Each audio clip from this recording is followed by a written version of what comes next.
Apa sih yang kita inginkan untuk masa depan desa?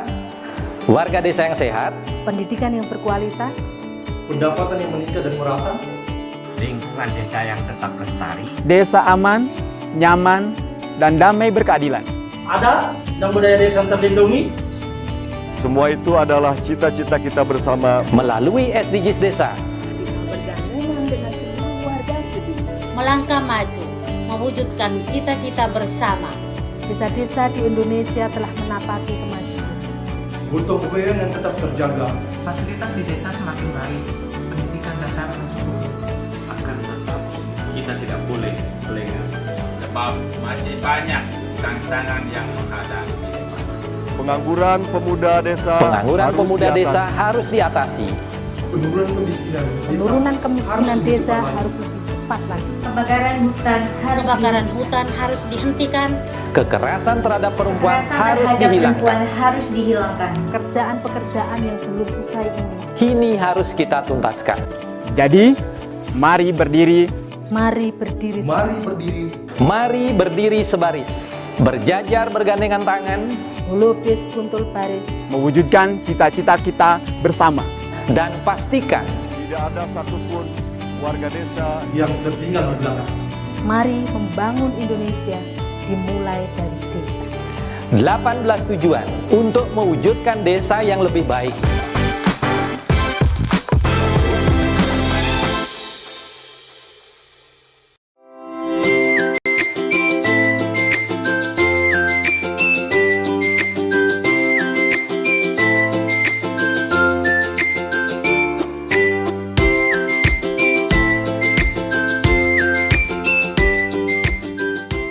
Dapatkan kabar baik dan kebaikan desa dan perdesaan hanya di TV Desa News. Unduh aplikasinya segera. Salam bahagia kerabat desa Indonesia, mari berdiri sebaris, lupis kontrol baris, salam SDGs Desa. Pagi ini kita belum mendapatkan konfirmasi dari Gus Ivan untuk topik, dan Gus Ivan juga belum masuk sampai pagi ini. Mungkin sedang sibuk, jadi kita coba untuk tetap acara harus berlangsung. Sudah bergabung teman-teman luar biasa dari TPP, ada Mas Itong dari Jawa Timur, ada Pak Sabana dari Pasaman, ada Kang Iman dari Jawa Tengah, Ipang masuknya Jawa Barat ya Bang ya. Oke. Mungkin kita langsung aja berbagi cerita seperti kemarin. Kalau mungkin kerabat desa ada yang punya masalah, punya pertanyaan-pertanyaan, teman-teman TPP ada yang punya pertanyaan, silahkan resen, nanti kita coba minta teman-teman yang lain untuk memberikan penjelasan, atau kalau mungkin saya bisa bantu sampaikan jawaban, saya bantu sampaikan jawaban. Silakan resen kalau ada yang ingin mengusulkan pembicaraan di kesempatan pagi hari ini. Sekaligus mungkin menyampaikan ke kerabat desa, pemirsa sarapan SDGs Desa, TV Desa kemarin mencoba meluncurkan maskot yang kita share ke teman-teman. Semoga menjadi satu semangat baru untuk kemudian membawa kepada semangat memuliakan desa menjadi lebih kuat. Silakan ada yang ingin menyampaikan sesuatu sambil kita menunggu Gus Ivan kalau bisa bergabung atau oke. Firdaus, silakan. Open mic. Terima kasih Gus Koco. Selamat pagi sahabat semua. Saya ingin mengusulkan pembicaraan kita pagi hari ini terkait dengan strategi percepatan perencanaan desa 2022 maupun realisasi desa 2021. Mengingat efektif waktu kita tahun 2021 ini hanya tinggal 2,5 bulan. Untuk itu, mari kita sama-sama untuk berbagi, sharing terkait dengan strategi percepatan realisasi tersebut. Terima kasih Gus Koco. Oke, terima kasih. Pak Sabana atau Ipan atau Mas Itong bisa berbagi tentang strategi percepatannya. Silakan. Yasmin tolong Pak Sabana, Ipang sama Jember ini diberikan co-host supaya bisa langsung buka. Silakan Bang. Mungkin ada ide strategi percepatan karena menurut saya kalau tidak salah ketika mungkin secara data SDGs belum on, maka bisa menggunakan IDM kalau nggak salah seperti itu. Tapi secara detailnya mungkin teman-teman yang lebih paham. Silakan, Ipang. Bisa dibantu. Assalamualaikum warahmatullahi wabarakatuh. Salam. Saya kiranya pagi selamat pagi rekan-rekan semua. Mohon maaf, ini saya nggak enak karena di atas saya masih ada para TA ya. Ada Pak Sabana, ada yang lainnya. Terkait strategi kan harusnya Pak TA ini yang harus mengutarakan. Enggak, sebenarnya bukan masalah. Ini kita nggak sedang bicara struktur, jadi kalau bicara struktur kita nggak akan berikan kesempatan. Ini adalah momen sharing. Jadi kalau kita bicara pembelajar, maka setiap dari kita itu adalah sumber inspirasi untuk belajar. Jadi mungkin perlu ditanggalkan dulu posisi-posisinya, karena mungkin kalau bicara posisi-posisinya saya tidak ada di posisi manapun gitu kan. Dari TPP pusat sampai PLD, saya bukan siapa-siapa. Silakan. Siap. Terima kasih. Hari ini terkait dengan strategi untuk 2022, karena memang Permendesnya sudah keluar. Jadi ketika berbicara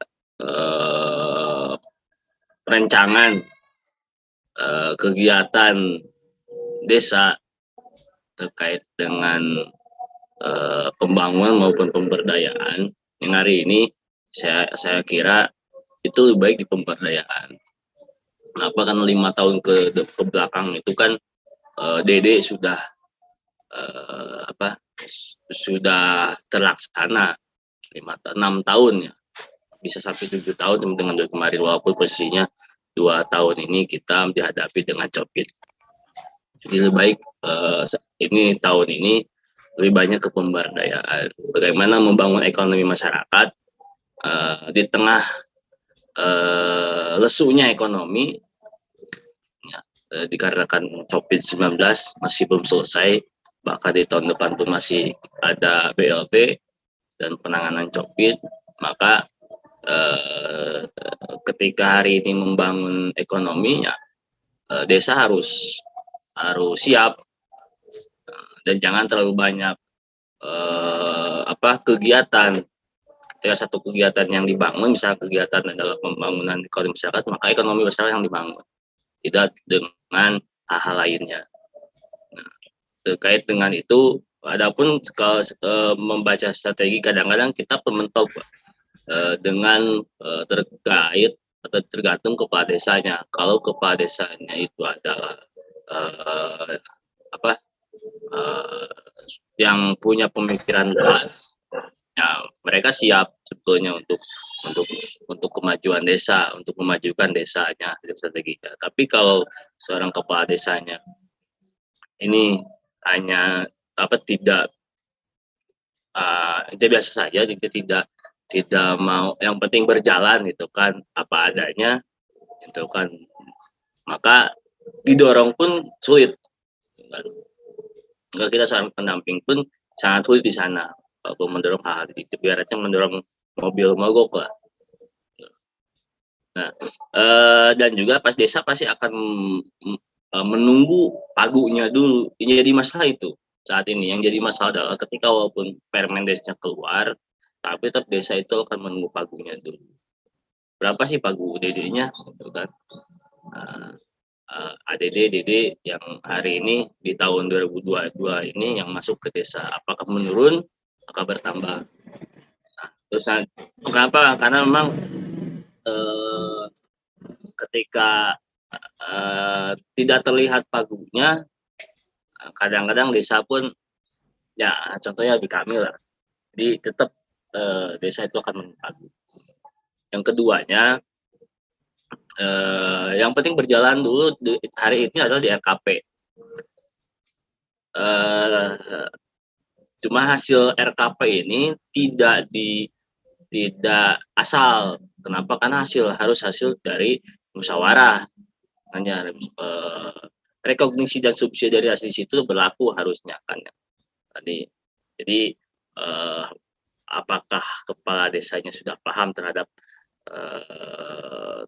hal seperti itu, karena memang pembangunan DD ini, pembangunan desa ini harus berdasarkan undang-undang desa, berdasarkan rekognisi dan subsidiaritas, berdasarkan musyawarah, asal usulnya dibangun, tidak keinginan sendiri.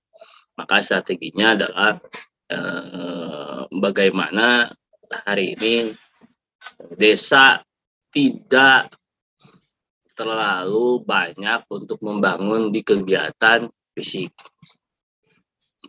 Itu suku sama BLT aja sudah habis anggarannya. Aja mungkin untuk sementara Pak Dik. Oke, Pak Zabana mungkin bisa memberikan pandangannya. Terima kasih Pak De. Terkait dengan strategi percepatan penyusunan RKP desa, saya ingin mengajak kita semua ya teman-teman TPP, pada tanggal 21 September yang lalu BPSDM itu kan menerbitkan panduan fasilitasi penyusunan RKP desa. Nah ini didasari mengingat dan menimbang cukup banyak desa-desa yang terlambat dalam penyusunan RKP Nagari atau RKP desa, dan terjadi perubahan arah kebijakan. Oleh karena itu, perubahan ini yang mesti kita sikapi, karena memang panduan itu, Pak De, itu berlaku untuk TPP, mulai dari pusat sampai desa. Ya.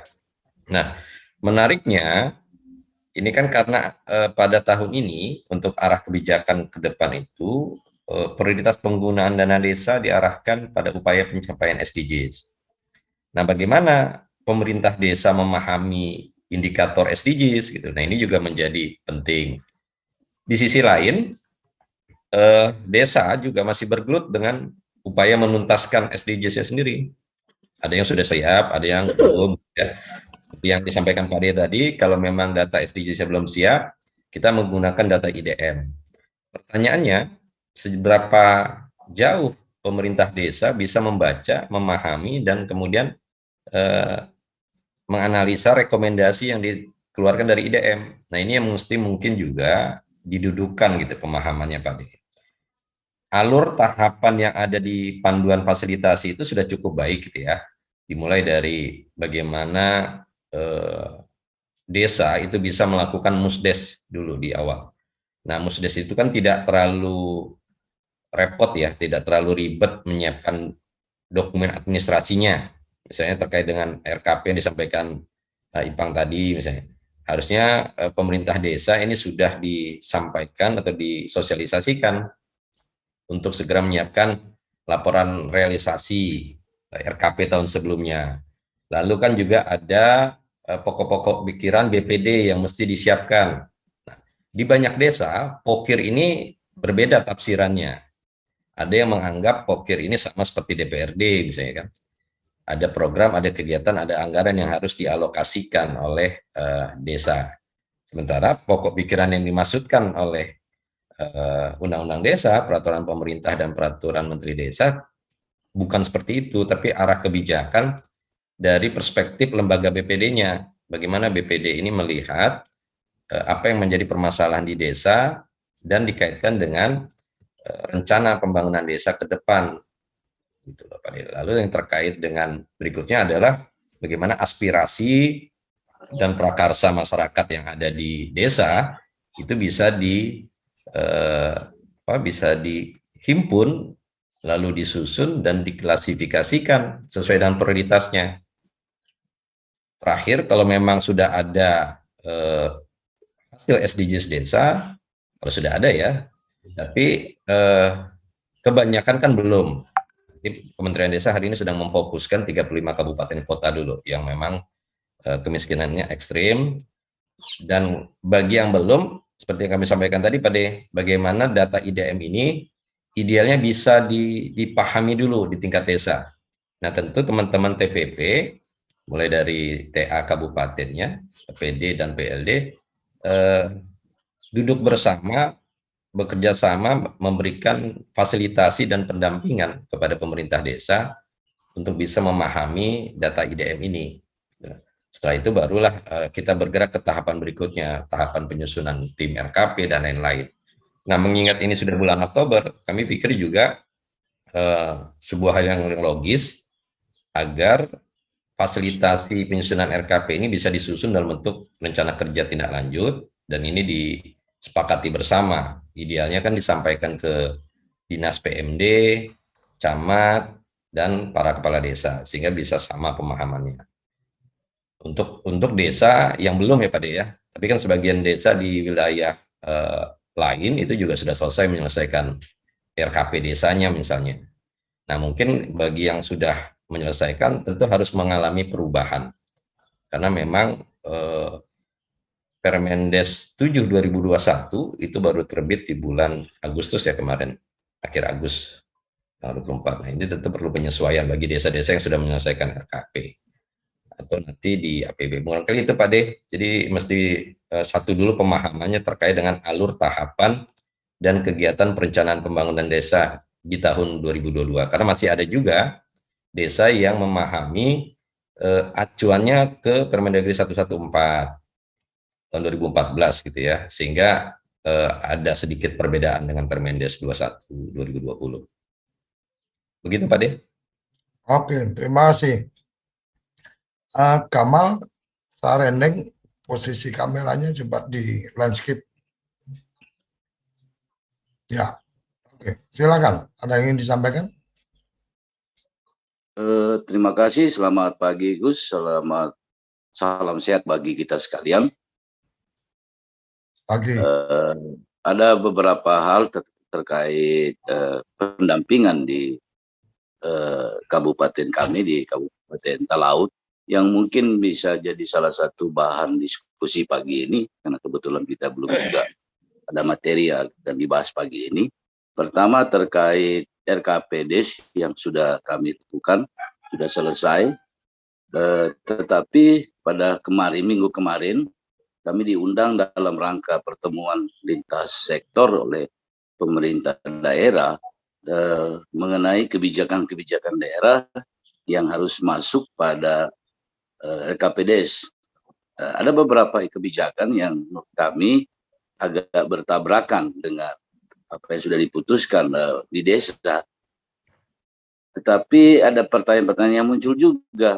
Apakah kami harus mengikuti kebijakan yang notabene akan merubah RKPDes itu sendiri? Sebagai contoh terkait dengan PKTD, yaitu ada kegiatan PKTD, tetapi pada kegiatannya itu ada di ADD, misalnya untuk pemenuhan kebutuhan HOK atau tenaga kerja, pembayaran tenaga kerja, kegiatannya ada di ADD, tetapi HOK-nya diambil dari DDS. Itu kami makin bingung, artinya memasukkannya dalam RKPDes itu atau dalam APBDes 2022 nanti itu apakah bisa atau tidak. Kemudian sekedar tambahan mungkin sudah dibaca dalam grup WA, yaitu terkait DRP. DRP juga kami di kabupaten kami itu ditegaskan bahwa untuk FKIN dimulai dari bulan Januari. Maka kami harus membuat DRP dari bulan Januari. Kami makin bingung lagi. Karena kan DRP baru muncul di bulan April. Jadi itu yang mohon mungkin bisa dibantu oleh teman-teman yang ada di sarapan pagi ini. Terima kasih, Gus. Yang kebijakan harus masuk itu contohnya apa? Ada kegiatan di ADD, yaitu pembangunan kantor desa. ADD? Tapi, iya ADD. Berarti penggunaan ADD ya, bukan DD ya? Bukan ADD itu dibantu, maksudnya dibangun kantor desa, tetapi untuk PKTD-nya diambil dari DDS. Itu kami belum ada penjelasan lebih terinci apakah itu bisa membangun kantor desa, materialnya itu pakai ADD, tenaga kerjanya pakai PKTD. Iya Gus. Menarik ini. Jadi Supradesa mendorong untuk kemudian mengembangkan konsep membangun kantor desa, karena memang kantor desa nggak boleh pakai DD, tapi kemudian DD-nya pakai padat karya tunai desa. Ini saya nggak tahu kecerdikan atau kecerdasan atau apa. Nanti mungkin teman-teman bisa memberikan pandangan. Berarti ada dua ya, satu untuk urusan DRP, satu urusan kebijakan dari pemerintah kabupaten tentang meminta untuk memasukkan program dari kabupaten untuk kemudian masuk di RKPD. Kira-kira gitu ya, Kang Kamal ya? Iya. Oke, ini menarik ini. Bagaimana Supradesa mengambil posisi intervensi terhadap kebijakan desa, sementara subsidiaritas, sementara rekognisi itu bagian dari undang-undang desa yang amanatnya harus dijalankan kan gitu. Pak Sabana ini mungkin yang paham juga ini trik dan tips dari Supradesa ini, walaupun kalau menurut saya ini agak tricky karena membangun kantor desa itu sebenarnya ya fasilitasi dari Pemda, atau kalau umpama tidak ya berarti partisipasi masyarakat, artinya nggak masuk di PKTD. Tapi saya nggak tahu persis ini secara policy, secara kebijakan. Pak Sabana mungkin bisa memberikan respon, karena memang urusan kantor desa ini Kementerian Dalam Negeri juga membantu kantor desa 1 tahun cuma 10 biji kalau nggak salah. 10 atau 100, saya lupa persisnya. Silakan Pak Sabana, berikan respon. Ya, terima kasih Pak De. Jadi memang terkait dengan bagaimana mengkolaborasikan ini ya, sumber pembiayaan Pak De. Kalau kita merujuk ke Permendagri 20/2018 tentang pengelolaan keuangan desa, itu kan memang diatur pembidangan kegiatan, baik bidang pemerintahan, bidang pemberdayaan, pembangunan, dan pembinaan. Memang tidak diatur secara tegas bahwa sumber pembiayaan itu harus per bidang, per item kegiatan gitu ya. Nah ini kan strategi atau triki bahasa Pak De tadi, bagaimana mengkolaborasikan kegiatan pembangunan yang menurut ketentuannya menggunakan dana desa itu harus PKTD dengan upah 50%, kemudian disiasati dengan sumber pembiayaan dari ADD gitu ya. Memang tidak diatur secara keras apakah dibolehkan atau dilarang, tapi yang penting sumber pembiayaannya saja yang dijelaskan di situ. Nah, ini juga dilakukan memang oleh beberapa desa, Pak.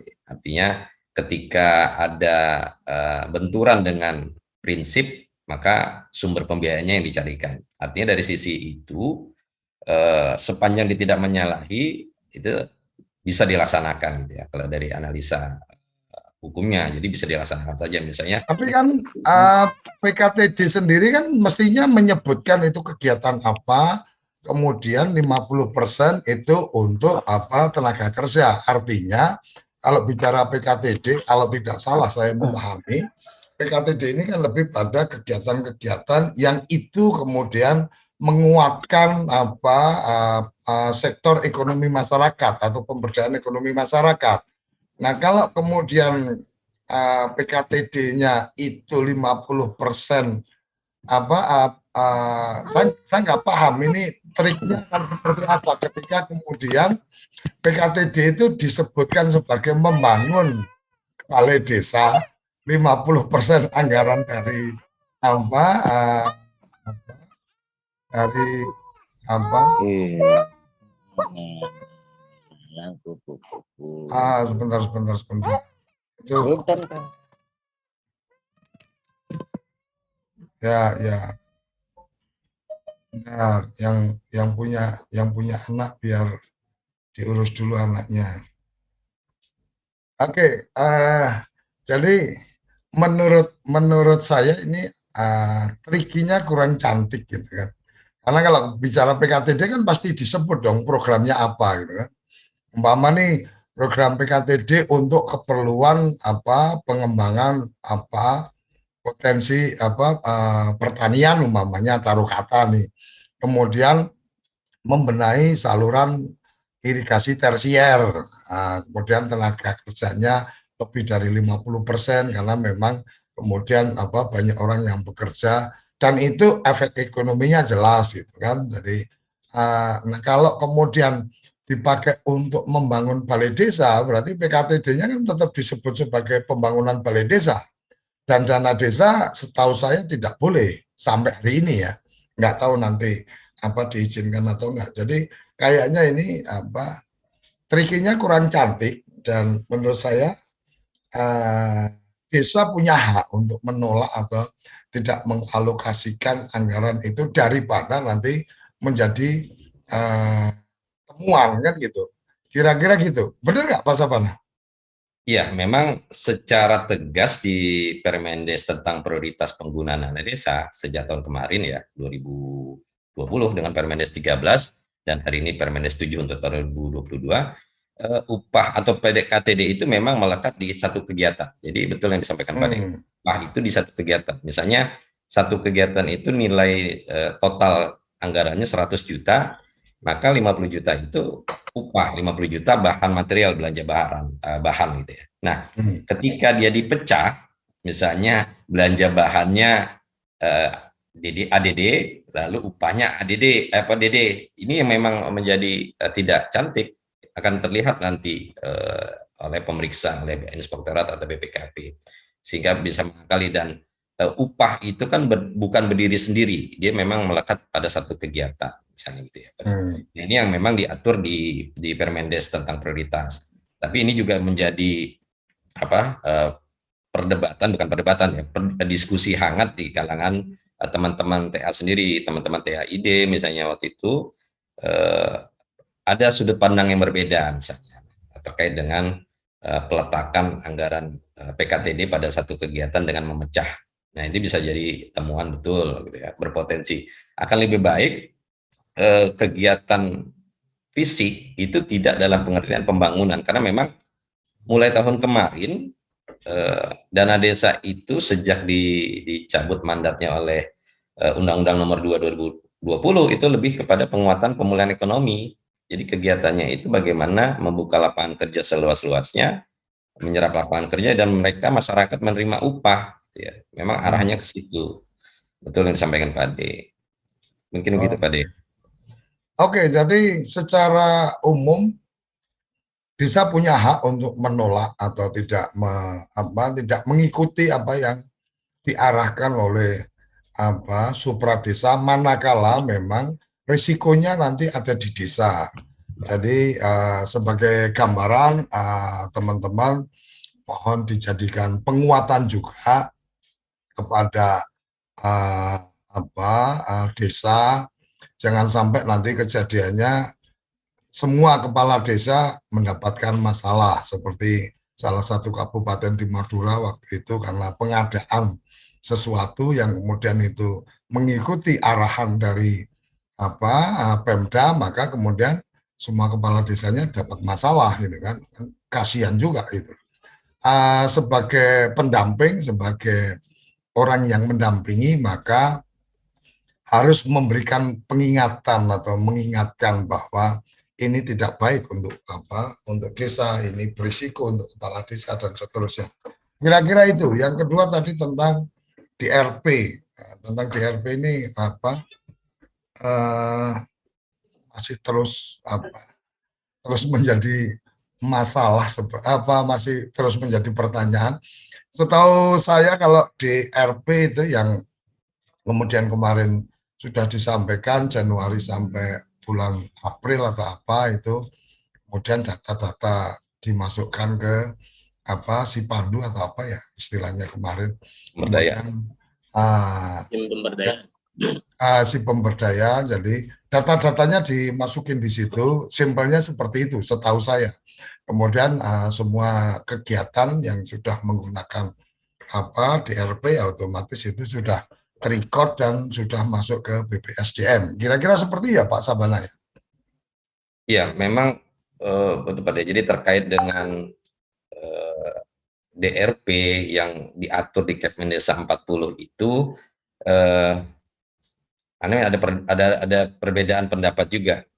Kalau kegiatan laporan bulanannya itu memang sejak Januari Pak. Jadi Januari itu ada laporan harian, aplikasi daily report dulu kan. Nah, itu sudah terrecord. Kemudian disempurnakan dengan DRP ya, DRP yang diluncurkan di bulan Maret kalau tidak salah itu ya, Maret April. Nah, seiring waktu berjalan juga terbit Kepmen Desa 40. Nah, ini terkait dengan evaluasi kualitatif yang menjadi bagian dari penilaian DRP. Kaitannya nanti sebenarnya dengan kebutuhan BPSDM atau PPK di masing-masing regional untuk memperpanjang kontrak teman-teman pendamping. Nah, ada yang memahami evaluasi kualitatif itu dimulai juga dari Januari gitu ya. Tapi ada juga yang memulai penilaian evaluasi kualitatif itu dari lahirnya Kepmen Desa 40. Jadi sejak bulan itulah berlaku evaluasi kualitatif. Jadi kami sendiri juga kemarin disampaikan dari provinsi, ya minimal kita mulai dari Juni lah. Juni, Juli, Agustus, September sudah 4 bulan penilaian evaluasi kualitatif, sehingga PPK 2 memiliki bahan untuk mempertimbangkan apakah TPP ini nanti akan diperpanjang atau tidak di tahun 2022 dengan indikator selama 5 bulan berarti ya, ditambah September. Nah, tapi di daerah lain ada yang memulai dari Januari juga DRP dan evaluasi kualitatif itu. Nah, ini mungkin perlu pemahaman dan kesepakatan bersama, termasuk juga dengan PPK 2 atau PPK di wilayah regional masing-masing. Karena ada 8 PPK kan.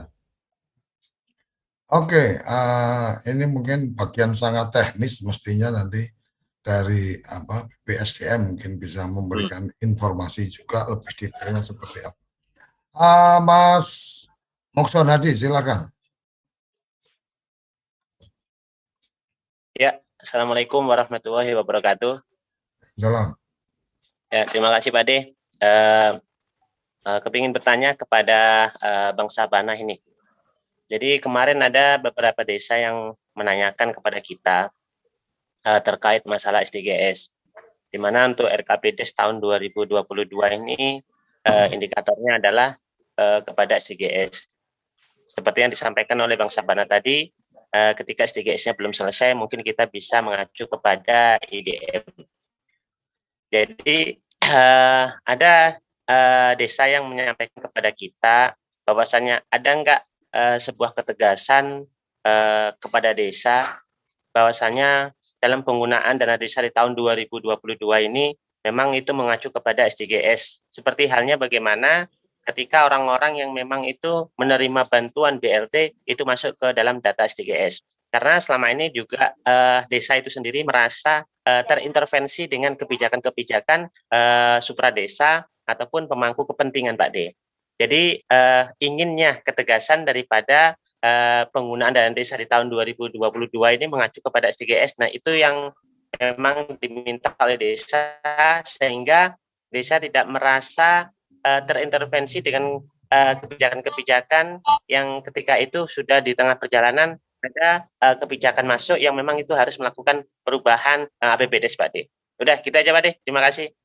Oke, terima kasih. Jadi di salah satu sesi sarapan SDGs itu kalau tidak salah Gus Ivan sudah menyampaikan bagaimana menggunakan IDM itu kemudian kaitannya dengan SDGs. Jadi cara membaca IDM dikaitkan dengan SDGs kalau tidak salah itu sudah pernah disampaikan. Jadi saya berharap teman-teman pendamping itu bisa mengikuti, bisa mencermati apa yang sudah disampaikan. Jadi keperluan kita sarapan itu kan menambah gizi, menambah kekuatan. Jadi ketika kemudian bagaimana desa ingin lebih punya kekuasaan karena berbasis SDGs dan sementara datanya belum ada, maka bagaimana membaca IDM dikaitkan dengan SDGs itu kalau nggak salah Gus Ivan pernah memberikan satu sesi tersendiri. Jadi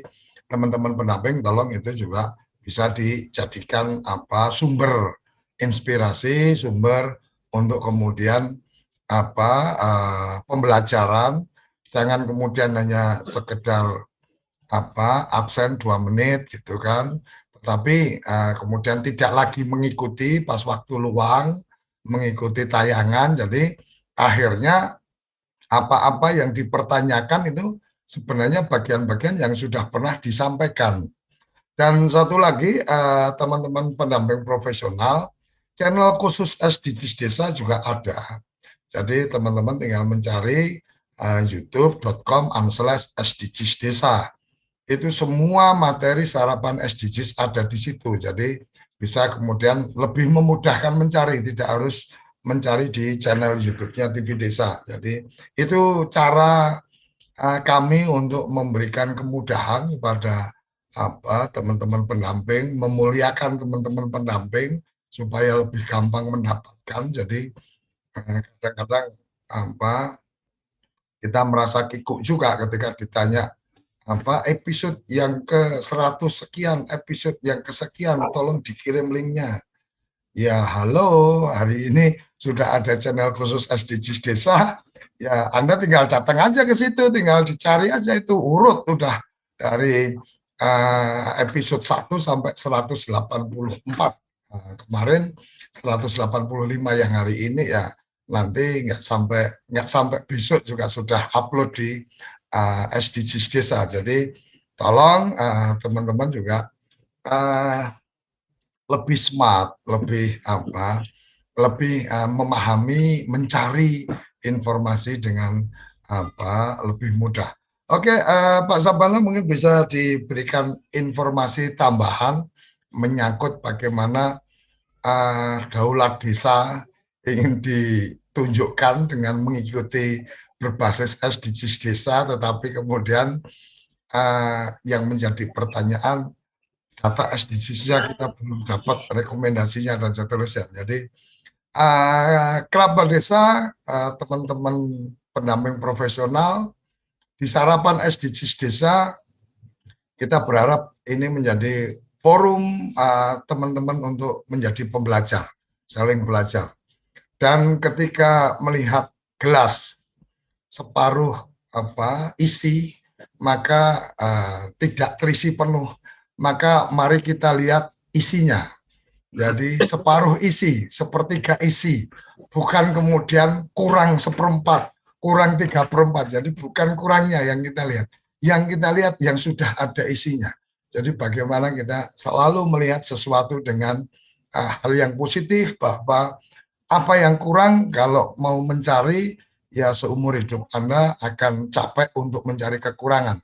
Tapi kalau kita mencari kelebihan, maka setiap kelebihan-kelebihan itu akan menjadi energi positif untuk kita. Silakan Pak Sabana bisa memberikan responnya. Baik, terima kasih Pak De.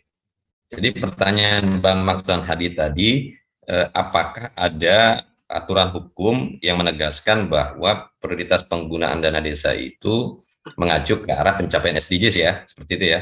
Nah, itu sangat jelas dan tegas diatur di Permendes nomor 7 tahun 2021 tentang prioritas penggunaan dana desa tahun 2022. Pasal 5 ayat 2 itu menegaskan di awal, Bang Mason. Jadi memang dana desa diatur dan diurus oleh desa sesuai kewenangan desa ayat 1, ayat 2-nya baru dana desa diprioritaskan untuk pencapaian SDGs desa. Untuk melalui 3 hal ya, pemulihan ekonomi, prioritas nasional, dan mitigasi bencana. Nah, lebih detailnya lagi, itu diatur di pasal 11 ayat 2, lebih ditegaskan lagi. Jadi, prioritas penggunaan dana desa dalam RKP itu disusun mengacu kepada data hasil SDGs desa. Gitu ya. Nah pertanyaannya kan, apabila desa belum selesai, belum memiliki analisa SDGs yang diterbitkan oleh Kementerian Desa, maka dibuka ruang di pasal 11 ayat 2 huruf B gitu ya, menggunakan data yang diterbitkan oleh Kementerian Desa lainnya, itu data IDM. Nah, pemahaman inilah yang mungkin seperti disampaikan Pak Ade tadi, bagaimana rekomendasi di IDM yang menggambarkan 3 indeks komposit, indeks ketahanan sosial, ketahanan ekonomi, dan ketahanan lingkungan, itu kan sudah keluar rekomendasinya. Apakah ini kewenangannya supra desa atau kewenangannya desa? Apakah ini super prioritas atau ini prioritas? Nah, tinggal lagi pemerintah desa difasilitasi, didampingi, diadvokasi supaya dia juga memahami indikator SDGs itu sendiri, Pak Mason. Karena kan kalau kita baca ya, SDGs global itu saja ada 169 indikator. SDGs desa ada 220 indikator. Misalnya SDGs 3 lah, desa sehat sejahtera misalnya. Itu ada 38 indikator. Nah, rekomendasi IDM itu bicara global, bicara besar, rekomendasi besar, tapi apakah itu sesuai dengan kewenangan desa? Nah, ini yang menurut kita, teman-teman TPP, setidak-tidaknya membaca dan memahami juga indikator-indikator SDGs desa yang 220 itu, supaya mereka mencantumkan program dan kegiatan itu pada bidang di Permendagri 20 2018 itu sesuai dengan Permendes 7 2021. Ini untuk indikator berapa nih, SDGs berapa gitu ya. Dan untuk membantu itu sebenarnya Kementerian Desa sudah juga mencantumkan dalam lampirannya, Pak Mason. Di lampiran umum itu sudah dicantumkan beberapa pilihan-pilihan program dan kegiatan dalam rangka pencapaian SDGs pada masing-masing prioritas gitu ya. Nah, tinggal memilah dan memilih. Jadi mungkin akan lebih terbantu apabila pemerintah desanya juga sama-sama memahami Permendes 7 tentang prioritas penggunaan dana desa itu ketika data SDGs-nya belum keluar. Gitu ya. Mungkin begitu tambahnya Pak De. Oke, terima kasih. Masih ada waktu. Kang Yayan, silakan. Ya, selamat pagi Pak De. Ya, saya baru masuk, sudah lama ikut di YouTube, baru masuk hari ini Pak. Susah banget masuknya, alhamdulillah sudah bisa masuk. Saya harus pagi-pagi ini karena semangatnya jam 5:30 itu udah pada masuk. Lanjut. Siap. Saya PLD Kecamatan Cikidang Pak, Sukabumi, Jawa Barat. Pertama gini Pak, sharing dengan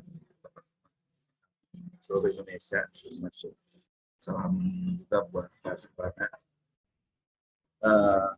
Pertama saya mengikuti Musdus Pak, namanya itu dalam DRP itu adalah pengkajian desa. Setelah ikuti Musdus, ternyata permintaan masyarakat, tokoh, perempuan itu segudang permintaan Pak kepada dana desa setelah difasilitasi oleh pendamping dan juga difasilitasi oleh BPD. Uang dana desanya itu terlihat besar, 1M sekian, tapi setelah dimasukkan ke RPJM, kemudian RKP, kemudian juga sampai ke Musdes, terakhir di APBDes, itu permintaan dari masyarakat, bahkan di desa kami, itu Cikidang, itu banyak permintaan yang tidak bisa didanai oleh dana desa. Karena hari ini kemarin BLT sama BLT dan lain-lain. Artinya bahwa kurangnya dana desa, emang gitu, kurangnya dana desa yang oleh desa itu banyak permintaan yang belum terpenuhi. Nah, maka strateginya saya kira desa itu untuk memiliki PADes Pak. PADes yang emang besar, yang bisa permintaan masyarakat ini supaya terpenuhi. Nah, hari ini saya lihat bahwa setiap desa itu punya potensi untuk menggali PADES-nya gitu Pak. Salah satunya mungkin wisata dan lain-lain. Nah hari ini bahwa desa itu dia lebih takwa atau taat Pak kepada plat merah. Artinya lebih mendengar DPMPD atau Perbu. Bahkan kita pendamping bahwa Kemendes itu, apa artinya Permendes itu lebih tinggi dibanding dengan Perbu. Kami selalu pendamping meyakinkan, memahamkan, mencerdaskan desa bahwa dana desa ini harus meningkatkan PADES. Artinya akan terpenuhi kebutuhan masyarakat apapun ketika PADES-nya besar. Salah satunya itu di leading sektor kan dengan BUMDes, Pak. Nah, ini saya setuju dengan BUMDes terregistrasi secara nasional dan juga SK Kemenhub sangat setuju karena universal dalam usahanya. Nah, hari ini kira-kira kedepannya insya Allah bicara desa itu bicara politis Pak. Bicara desa, bicara politis, yakin ganti kades, ganti pengurus BUMDes. Tapi BUMDesnya usaha tidak akan ganti-ganti. Ini akan terjadi terus menerus mengulang saya kira ketika uang dana desa ini dimanfaatkan untuk pemulihan ekonomi. Karena bicara fisik ya saya kira sudah selesai Pak. Dengan lahirnya Undang-Undang Desa tahun 2014, kemudian ada 2015, sekarang sudah 7 tahun bicara fisik sudah selesai. Tapi kenapa belum selesai fisik gitu? Karena emang tadi dia belum diarahkan pentingnya bahwa PADES itu penting gitu untuk meningkatkan ekonomi. Kepada Pak Sabana atau nanti bisa diikat desa itu dengan peraturan Kemendes yang bisa artinya bahwa untuk peningkatan PADES karena desa itu manut terhadap regulasi Kemendes Pak. Dan juga plat merah mudah-mudahan bisa ada peningkatan regulasi yang mengarahkan supaya dana desa ini bisa meningkatkan PADES bagaimana caranya. Begitu Pak Sabana, mohon rujukannya supaya ada target desa itu 4 tahun ke depan itu desa itu sudah kaya dengan potensi dan juga dana desa mudah-mudahan ke depannya nggak dibutuhkan dengan desa karena PADES besar gitu. Mohon maaf gitu. Terima kasih. Terima kasih. Oke. Mas Koco dan juga Pak Sabana. Oke, terima kasih. Ini menarik. Desa itu satuan hukum, satuan wilayah yang kemudian secara undang-undang jelas dan tegas. Kemudian hak-hak desa juga dilindungi. Oleh karenanya kalau bicara politik, bicara politis, maka sebenarnya ya bagaimana teman-teman pemangku kepentingan desa itu kemudian memang punya keberanian, punya nyali. Artinya ibarat kata ya kerajaan-kerajaan dulu ketika ada intervensi asing dan seterusnya, mungkin dari sejarah kita bicara tentang VOC dan seterusnya ya tergantung rajanya. Ketika rajanya kemudian gampang dipengaruhi oleh pemilik modal ya aturan-aturannya ya ngikut aja. Nah ini yang menurut saya memang perlu menjadi penguatan. Oleh karenanya di malam minggu kita membuat forum mimbar desa merdeka itu saatnya bicara daulat desa. Jadi kedaulatan desanya bisa terjadi ketika memang teman-teman di desa menyadari bahwa mereka punya kedaulatan. Tapi kalau kemudian mereka tidak menyadari punya kedaulatan ya udah ikut-ikut aja dengan supradesa, mau tingkat kabupaten sampai tingkat kementerian ya asal ngikut aja, tidak kemudian melihat pada apa yang sebenarnya dihadapi di desa masing-masing. Oke, Pak Sabana bisa memberikan responnya, ini menarik juga ini. Kayaknya malam mingguan besok kita perlu bicara tentang arogansi dan intervensi supradesa ini. Ya. Oke, silakan. Menambahkan juga nih. Jadi yang mesti dipahami oleh seluruh pihak ya, termasuk supradesa, bahwa mandat Undang-Undang Desa mengalokasikan dana desa itu melalui PP 60 sesungguhnya kalau kami atau kita yang memahami adalah ini dana stimulus. Tapi Supra Desa memahami ini bisa jadi bancakan, bisa jadi peluang gitu ya untuk memasukkan program dan kegiatan kepada desa, ditumpangkan semuanya ke dana desa. Kalau kami sih Pak De, ini kan bicara soal strategi komunikasi ya. Teman-teman, tentu kita harus memahami regulasi dengan baik supaya kita bisa berargumentasi nanti dengan para pemangku kepentingan. Kami sendiri, teman-teman di tingkat nagari itu berani dan lantang juga menyampaikan kepada nagari. Dan kita juga di kabupaten juga berani menyampaikan bahwa pemahaman ini harus sama. Jadi kabupaten tidak boleh serta-merta dengan plat merah tadi bahasanya mengintervensi desa. Desa ini berdaulat, desa ini dilindungi oleh undang-undang desa. Ada yang bisa memahami misalnya ya, tapi ada juga yang kemudian bertentangan dengan pendapat kita. Tapi sejauh yang kita sampaikan ini sesuai dengan regulasi, kami pikir ini bisa disampaikan gitu ya. Turunannya adalah kan peraturan bupati itu tidak boleh bertentangan dengan peraturan menteri karena memang secara hierarki lebih tinggi kedudukannya. Ketika bertentangan ini juga perlu bisa diadvokasi lah ya, bahwa peraturan itu kemudian tidak memiliki kekuatan hukum untuk bisa dilaksanakan kalau bertentangan. Dan kami setuju bahwa dana desa harusnya memang digerakkan untuk sektor-sektor perekonomian untuk bisa meningkatkan perekonomian melalui BUMDes gitu ya. Karena dari BUMDes lah nanti desa mendapatkan pendapatan asli desa PADes yang bisa dimanfaatkan gitu ya untuk kegiatan-kegiatan di desa. Pada sektor pembangunan kita juga setuju bahwa dana desa ini seharusnya tidak untuk kegiatan pembangunan fisik yang skala besar membutuhkan dana besar. Mekanisme daftar usulan RKP itu kan sudah berjalan sebagaimana mestinya melalui Undang-Undang Perencanaan Nasional ya, tinggal dibawa ke musliman kecamatan kabupaten.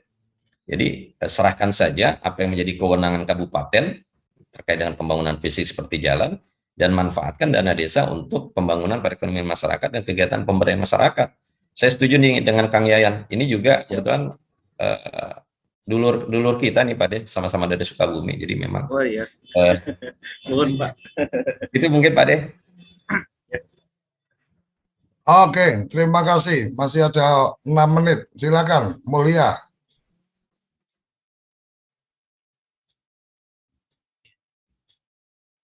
Assalamualaikum warahmatullahi wabarakatuh. Waalaikumsalam. Yang pertama, mungkin saya sering bertanya, cuman kadang-kadang pertanyaannya sederhana yang saya dapat kendala di lapangan. Selamat pagi kawan-kawan semua. Sebenarnya saya tidak mau bertanya juga, mau bertanya kepada kawan-kawan yang di sini termasuk Pak Sabana, cuman kadang pas saya agendakan lagi sibuk Pak Sabananya. Yang pertama tadi,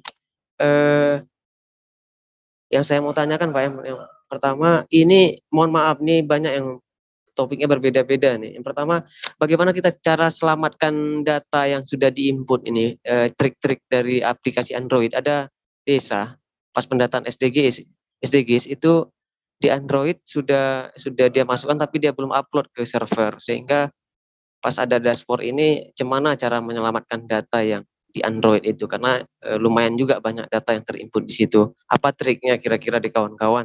Apakah ada trik tertentu? Yang kedua, masalah pengadaan barang dan jasa di BUMDes ini. Kami agak di BUMDes kan konsepnya bisnis, sehingga pengadaan barangnya itu adalah orientasinya keuntungan. Sedangkan ada di kami itu ada peraturan bupati, dia menyandarkan pengadaan barang jasanya berdasarkan LKPP tentang pengadaan barang jasa di desa. Ini bagaimana mensinkronkannya, karena kan misalnya ya kasusnya ketika ada pengadaan ternak, pas pengadaan ternak kan kalau memang rencananya targetnya misalnya penyertaannya itu sampai 200 juta untuk beli ternak, tetapi dengan pertimbangan ternak lokal dibeli istilahnya bertahap karena lebih murah. Sedangkan dalam konsep pengadaan barang jasa adalah kalau 200 juta adalah seperti ini aturan mainnya. Mungkin bagaimana ini mensinergiskan, mensinkronkan peraturan LKPP ini tentang pengadaan barang dan jasa di BUMDes, sedangkan di BUMDes itu orientasinya bisnis. Mungkin 2 pertanyaan ini yang ingin saya tanyakan. Kemudian mohon maaf karena tadi motivasi dari Gus Koco adalah kita berpikir positif. Ada kadang-kadang kita butuh materi yang episode sebelumnya itu memang ada linknya. Cuma kadang-kadang kita terkendala di slide share itu loginnya susah sehingga kadang-kadang kita butuh bantuan cepat dari kawan-kawan kan. Materi-materi yang itu, walaupun insya Allah kita sudah tahu ada linknya, tapi terkendala susah masuk kita login dan lain-lain, sedangkan kita butuh cepat. Mungkin itu sekedar informasi saja. 2 pertanyaan itu mohon kawan-kawan termasuk bisa ada masukan. Yang pertama, cara ekspor data di Android tadi, apakah bisa kita selamatkan mungkin dengan teknis-teknisnya. Kemudian pengadaan barang jasa di BUMDes tadi, itu saja. Mohon maaf. Assalamualaikum warahmatullahi wabarakatuh. Oke. Silakan Pak Sabana, waktu terbatas. Kalau ada yang bisa disampaikan. Ini sangat teknis sekali, jadi berdasarkan apa yang dilakukan teman-teman, karena memang saya tidak punya akun sebagai pendamping desa atau tenaga pendamping pusat, jadi nggak paham hal-hal yang tadi ditanyakan. Silakan. Baik, terima kasih Pak De. Di waktu yang tersisa kita coba jelaskan. Pertanyaan pertama terkait dengan teknis bagaimana mengekspor data yang tersimpan di API SDGs. Ini teknis sekali nih. Kami juga tidak punya kemampuan untuk itu, tapi Pak Ivanovic sudah menjelaskan juga sih sebenarnya kalau desa ingin bersabar, data yang sudah terupload melalui aplikasi Android itu sudah dimigrasikan dan dalam proses migrasi ke server dashboard. Tapi bagi yang masih tersimpan di HP belum terupload, nah itu yang masalah. Di beberapa YouTube sebenarnya teman-teman sudah ada yang men-share juga bagaimana menstrategikan di-convert data itu ke Excel dan aplikasi ya. Nanti bisa coba dicari saja Bang Mulyana terkait dengan bagaimana teknis memindahkan data yang terjebak di aplikasi Android. Yang kedua, kasih linknya Pak. Ya. Kasih linknya nanti ya. Yang kedua, ini terkait dengan apa tadi ya? Lupa saya jadi ya. Pengadaan barang jasa di BUMDes. Pengadaan barang jasa, betul.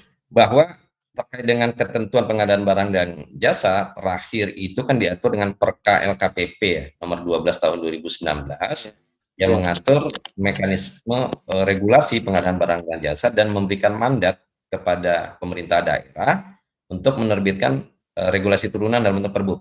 Nah, prioritas penggunaan dana desa itu juga mengacu ke Perbup di setiap daerah karena kan harga satuan masing-masing daerah berbeda. Jadi diatur dalam Perbup. Nah, terkait dengan kebutuhan anggaran yang belum diatur misalnya, itu bisa dilakukan dengan mekanisme survei harga setempat, harga pasar. Tapi dengan mekanisme mencari 2 atau 3 pembanding. Tidak langsung menunjuk PL atau pembelian langsung ya. Ke BUMDes ini. Ke BUMDes ini Pak Sabana nih. Termasuk juga sebenarnya juga termasuk BUMDes ya. Karena kan BUMDes juga mengelola dana desa nih Bang Mulyana. Walaupun sudah disertakan menjadi asetnya BUMDes gitu ya. Itu terkait dengan pengadaan barang dan jasanya patuh mengacu kepada Perka LKPP atau Perbup yang mengatur tentang pengadaan barang dan jasa. Jadi kalau memang 50 juta itu kan bisa PML ya. PL. Ya, nah, tapi konsep bisnis gimana kan? Karena di Undang-Undang Cipta Kerja sama Permen ini Pak luar biasa ininya, pengadaan barang dan jasa itu tidak spesifik dia kembali kepada orientasi bisnis masalahnya. Karena kalau kita bukan pengadaan barang kayak pemerintah desa itu, makanya saya bingung nih. Coba kita di Permen sama UU Cipta Kerja itu luar biasa ininya. Termasuk di PP BUMDes ini itu luar biasa kewenangan BUMDesnya. Asal itu adalah bisa dipertanggungjawabkan, kemudian modal kita terselamatkan, dan itu luar biasa saya melihat. Ini kan kayaknya masa bisnis dibatasi gitu kan? Mungkin maksudnya pada aspek ini ya, pada aspek profit ya, pada aspek profit. Ada tidak saja BUMDes kemudian menjual atau menawarkan sebuah produk dalam rangka mencari margin atau mencari profit gitu ya. Tapi dalam konteksnya BUMDes mengelola anggaran membeli barang, tentu tunduk dan patuh juga terkait dengan pengadaan barang dan jasa dan mekanisme yang diatur di Perbup pengadaan barang dan jasa. Kalau untuk produksi tidak ada masalah, saya pikir, untuk menjualnya ya. Kasusnya sapi misalnya tadi kan, orang ini mau Mungkin saya bisa sampaikan. Badan usaha milik desa ketika itu sudah sebagai lembaga bisnis, maka aturan-aturan bisnisnya berjalan. Jadi nggak perlu repot dengan urusan pengadaan barang dan jasa yang dilakukan oleh pemerintah. Oke ya, dipahami ya. Tapi jadi kalau urusan pengadaan barang dan jasa untuk keperluan bisnis, ini untuk keperluan bisnis. Jadi jangan dicampur adukkan antara keperluan bisnis sama keperluan pemerintah. Ini sesuatu hal yang berbeda ya.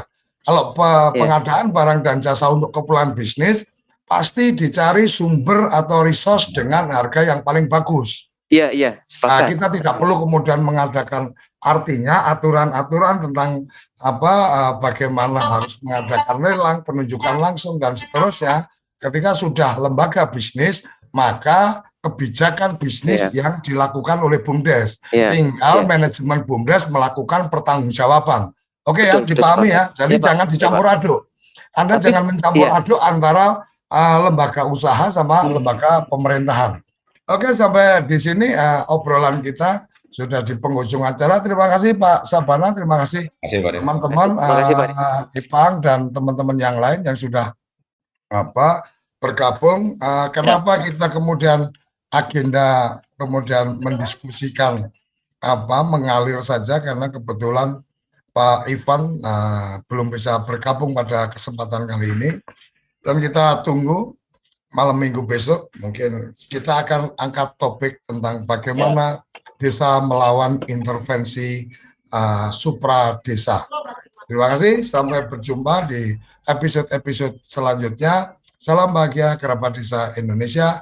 Mari berdiri sebaris, lupis kontrol baris. Salam SDGs desa, salam desaisme. Terima kasih. Apa sih yang kita inginkan untuk masa depan desa? Warga desa yang sehat, pendidikan yang berkualitas, pendapatan yang meningkat dan merata, lingkungan desa yang tetap lestari, desa aman, nyaman, dan damai berkeadilan. Adat dan budaya desa terlindungi. Semua itu adalah cita-cita kita bersama melalui SDGs desa. bergabung dengan seluruh warga sedih. Melangkah maju, mewujudkan cita-cita bersama. Desa-desa di Indonesia telah menapaki kemajuan. Gotong royong yang tetap terjaga. Fasilitas di desa semakin baik, pendidikan dasar mencukupi. Akan tetap kita tidak boleh lengah, sebab masih banyak tantangan yang menghadapi.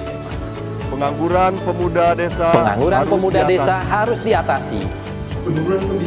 Penurunan kemiskinan desa harus lebih cepat lagi. Kebakaran hutan harus dihentikan. Kekerasan terhadap perempuan harus dihilangkan. Pekerjaan-pekerjaan yang belum usai ini harus kita tuntaskan. Jadi, mari berdiri. Mari berdiri. Mari berdiri sebaris. Berjajar bergandengan tangan. Melukis kuntul baris. Mewujudkan cita-cita kita bersama. Dan pastikan tidak ada satupun warga desa yang tertinggal di belakang. Mari membangun Indonesia dimulai dari desa. 18 tujuan untuk mewujudkan desa yang lebih baik.